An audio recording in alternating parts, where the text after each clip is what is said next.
मैंने तो सोचा भी नहीं था कि ये गुरु जी की मेहर है।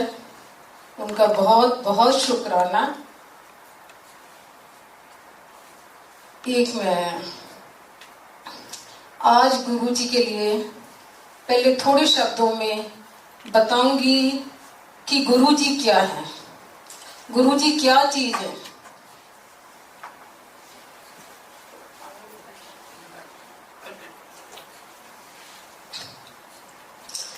गुरु जी के लिए मैं बता रही हूं कि एक छोटा सा सूर्य रूपी बालक,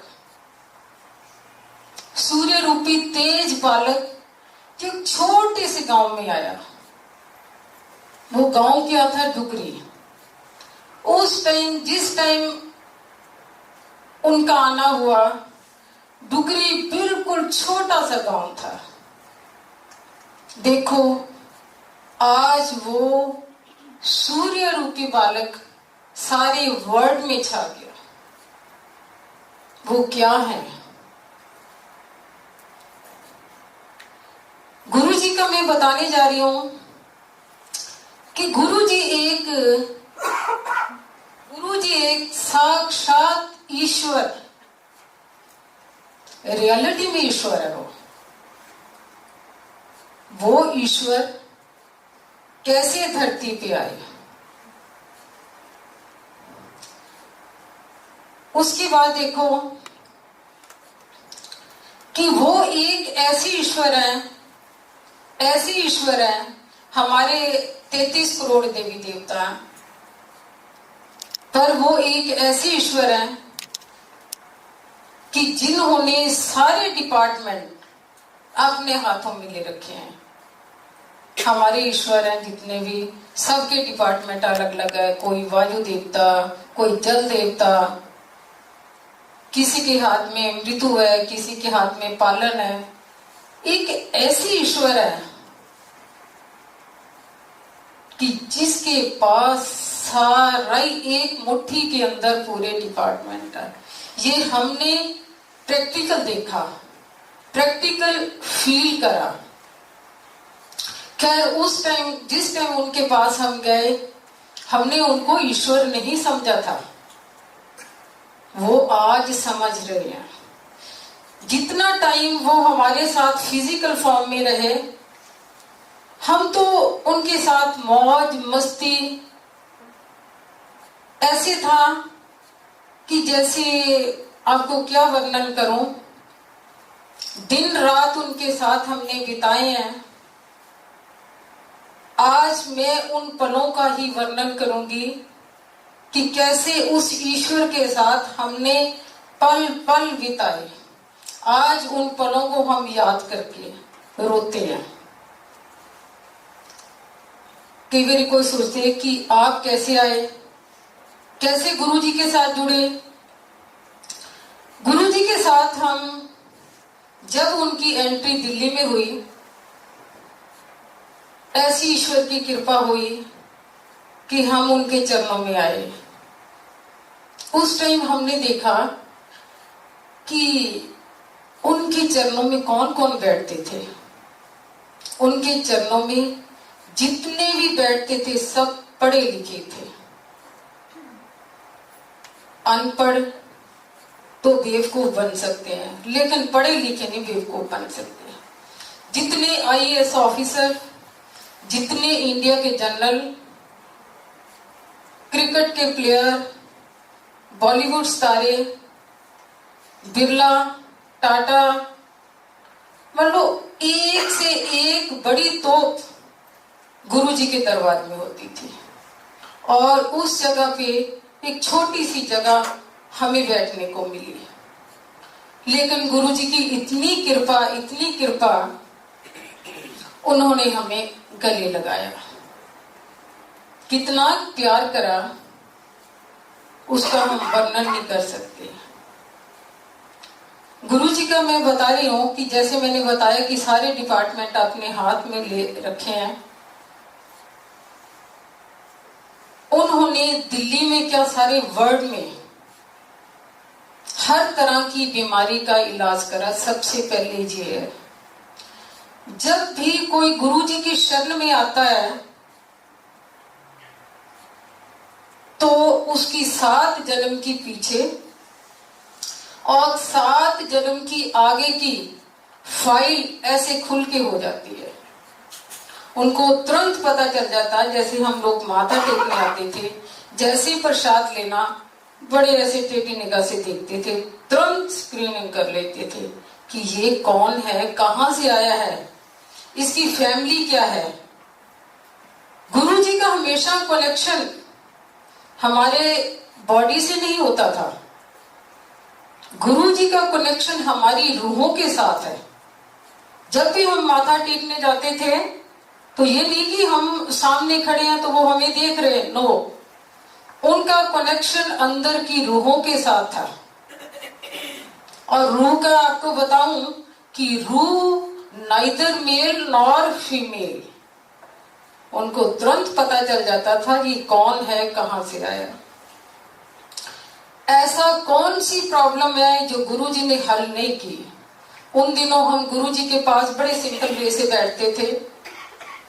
कोई आ रहा, गुरुजी मेरे को डायबिटीज है, कई बार कह भी देते थे मैं डॉक्टर है, मैं कोई डॉक्टर है, और तुरंत अगले पल 1 सेकंड में उसका काम कर देते थे। एक आदमी आया तो माथा टेकने लगा तो परे बैठा, माथा नहीं टेका, तो गुरुजी उससे पूछते हैं भाई तू की गल है। कहता गुरुजी मेरे को फूलों से एलर्जी है। और गुरुजी के चरणों में पहले फूल होते थे, हम लोग हार चढ़ा देते थे, कोई फ्लावर लेके आते थे, बुके लेके आते थे, बाद में तो खैर बंद हो गया था। तो गुरुजी ने कहा कि पास है, और पास आने से वो कतरा रहा था कि अगर पास आ गया मैं 6 महीने बीमार रहूंगा। पर जैसे ही वो गुरुजी के पास आया उसको कुछ नहीं हुआ। डेली गुरुजी ने देखा कि उसको पास बिठा देते थे, उसने बताया कि मेरे को ये प्रॉब्लम अब है नहीं है। गुरुजी का मैं बता रही हूँ ये कैंसर, गुरुजी कह रहे थे 3 चीजें बरसेंगी, आने वाला जो पीरियड है 3 चीजें बरसेंगी, डाइवोर्स, डिप्रेशन और कैंसर। पहले बता दिया था। आज देखो वर्ल्ड में ये तीनों चीजें बरस रही हैं। यहाँ का तो नहीं मैं कह सकती, खैर दिल्ली में तो घर घर में ये प्रॉब्लम हो रही है। कोई 3rd स्टेज का कैंसर, कोई 4th स्टेज का कैंसर। और गुरुजी कैसे कोई सोच सकता कि 4th स्टेज के कैंसर को ठीक कर दें। 4th स्टेज, 3rd स्टेज, गुरुजी ने घर घर में सबको हेल्थ दी है। एक मैंने देखा पीछे कुवैत से कोई लेडी आ रही थी, उसकी छोटी सी डॉटर, उसको 2 साल की थी, उसको भी कैंसर था। वो उसको लेके मंदिर आई, बड़ी मंदिर आई, और 15 दिन रुकी या 1 महीना वहां दिल्ली में रुकी। बाद में उसने बताया कि उसकी जितनी प्रॉब्लम थी उस छोटी सी बच्ची की, वो सब ठीक हो गई। आज वो हालत है कि छोटे बच्चे से लेके बड़े तक ये कैंसर ऐसे बरस रहा। डाइवोर्स बरस रहा, डिप्रेशन, घर घर में डिप्रेशन है। 99% जो लोग आते हैं मंदिर में वो सब दुखी हैं, 1% होगा जो सुखी है। पर ये ऐसे हैं हमारे ईश्वर, ये सबको इन्होंने अपनी छतरी के नीचे रख लेते हैं। आप खुद फील करोगे जब आप महसूस करोगे कि हम इनकी शरण में आ गए, हम इनकी छतरी के नीचे खड़े हैं, तो आप अपने आप को सेफ महसूस करोगे। ये कहते, कई बार कहते थे घर का एक बंदा भी आ जाए ना, वो सब का कल्याण करवा जाता है। ये जरूरी नहीं कि सारी फैमिली ने आना, एक घर का एक आदमी भी आ गया वो अपना भी कल्याण, परिवार का भी कल्याण, पड़ोसियों का भी कल्याण और इवन रिलेटिव का भी कल्याण करवा के जाता है। इतनी पावर हमारे ईश्वर के अंदर। ऐसे एक दिन मैं बता रही हूं कि शुरू में हमें पता नहीं था कि गुरुजी के साथ हमने बात कैसे करनी है। तो ऐसे मैंने आगे गई और ये भी नहीं पता था कि जैसे हम आज स्वरूप कहते हैं, उस टाइम मैंने इनको जाके क्या कहा, मैंने कहा गुरुजी, तो ऐसे देखा ऊपर, मैं क्या अपनी को फोटो तो दे दियो है कमली जी, तेनू की फोटो की लोड़ है, तार ना तार जोड़ी दी है। मैंने सोचा पता नहीं कोई ऐसी बिजली की तारें जोड़नी है, क्योंकि उस टाइम उम्र का भी तकाजा था, कौन सी ऐसी तारें जोड़नी है, अनजान थे। पर जब गुरुजी के साथ, उस ईश्वर के साथ तारे जुड़ जाती हैं, उस टाइम कोई नजर नहीं आता, सिर्फ वही नजर आते हैं। दीवाने हो जाते हैं, कुछ नजर नहीं आता, काम वही करते हैं। आप उनकी दीवानगी में रहो, काम सब वही निपटा देते हैं। जब रहमत करने पे आते हैं, ये प्रभु कृपा करने पे आते हैं। एक दिन ऐसे बैठे हुए थे, हमारा ये था कि उनकी कृपा से तकरीबन रात को कभी लेट छोड़ते थे, कभी सुबह हो जाती थी। हमें बहुत अच्छे उनके चरणों में वक्त मिला। तो एक दिन ऐसे 12 साढ़े 12 का टाइम था, तो कैसे कृपा बरसाई उन्होंने, तो ऐसे इशारा करा, तो एक सिंगल अंकल थे, 50-60 उनके स्वरूप लेके आए। आज तो उनके बहुत बड़े बड़े स्वरूप हैं, उस टाइम पॉकेट पे इतने छोटे से स्वरूप लगते थे। तो ऐसे वो पकड़ के लेके आए, गुरुजी के चरणों में रखे। तो गुरुजी ने टांग के ऊपर टांग ऐसे रखी हुई थी और सारे जितने स्वरूप थे उनको ब्लेस कर रहे थे।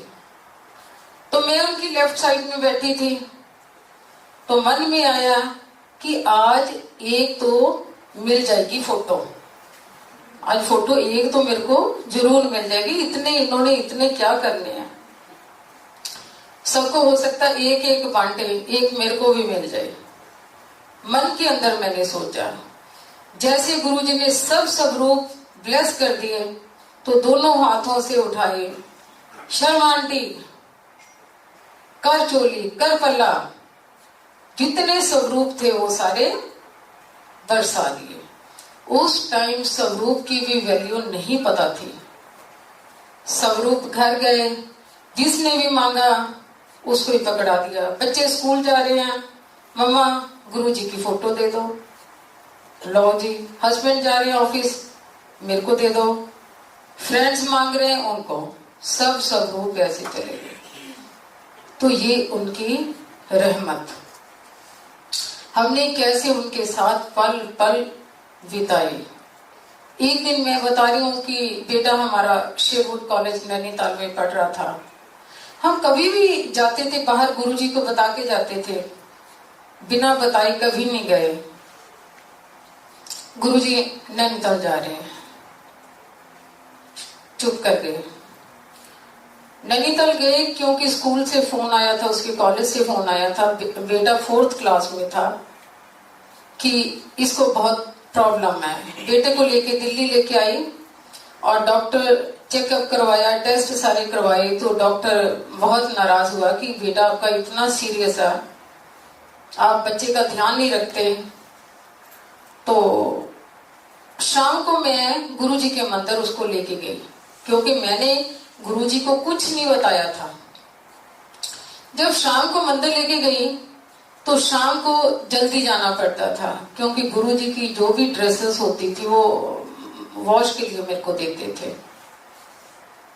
चोला जितना भी था वॉश के लिए डेली देते थे। तो 5 बजे मैं वहां पहुंची, देखा तो गुरुजी रूम में बैठे हुए हैं। तो जब तक गुरुजी ने कहा, शर्मा आंटी, हाँ जी गुरुजी, मुंडा कर देता तेरा ठीक। ये है वो ईश्वर। तो मैंने कहा थैंक यू गुरुजी।